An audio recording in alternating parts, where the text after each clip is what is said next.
Europe 1, le journal de l'écho. Toute l'actualité éco, et il y en a avec Eric Le Boucher, bonsoir. Bonsoir Nicolas. Et il y a de l'actualité parce que la bourse est de nouveau en très forte chute. Badaboum, moins 1,72%. On est revenu autour de 4404 points, très exactement. Les pertes ont été d'ailleurs réduites dans la journée. Paris avait perdu jusqu'à 3,5%. Tout à l'heure, la cause est toujours la même. La Chine, la bourse de Shanghai a perdu 7% avant que les mécanismes de coupe-circuit se mettent en place. Mécanismes qui sont ce soir très contestés pour aggraver le mal. On va y revenir. Alors en attendant, le chiffre du jour. 0,86%, c'est le taux payé par la France pour un emprunt de 9 milliards ce matin de l'agence France Trésor.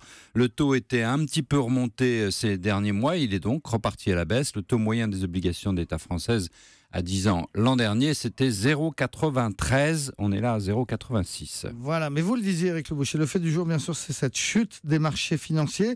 Le financier George Soros estime que la situation lui rappelle la crise de 2008. Est-ce qu'il a raison ? Beaucoup de financiers, de banquiers, d'analystes pensent comme lui que le monde va ou risque d'entrer dans une nouvelle crise financière très grave. Le motif, c'est d'abord beaucoup de tensions géopolitiques au Moyen-Orient ou encore en mer de Chine, aggravées par une origine économique. L'économie mondiale ne va pas bien, moins de 3% de croissance globalement. La récession gagne beaucoup de pays, Brésil, Russie, pays producteurs de pétrole. Or, ces pays se sont endettés depuis 10 ans à des taux très bas. La confiance des financiers, des investisseurs, a été gagée sur une croissance très rapide de ces pays. Or, ils sont maintenant dans des cycles de croissance beaucoup plus lents, voire pour certains en récession. Voilà, donc ils auront moins de recettes pour rembourser leurs emprunts. En plus, les taux vont remonter. Ce sont là les États-Unis, on le sait, qui dictent la loi. Eux, ils vont assez bien. L'inflation est basse et la Réserve fédérale va abandonner sa politique monétaire qu'elle conduit depuis 10 ans de relance tous azimuts.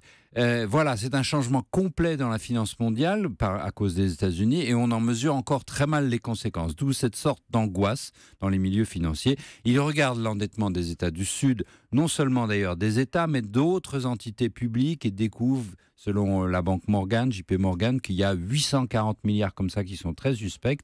Voilà, donc on peut craindre de fortes turbulences sur les marchés financiers, surtout sur les obligations. Un krach obligataire est même possible.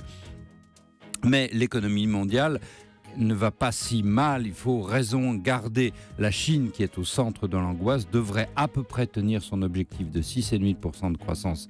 C'est le FMI qui le dit, la Chine ne va pas exploser. Il faut raison garder, c'est ce que nous dit Eric Le Boucher dans le journal de l'écho. Merci Eric.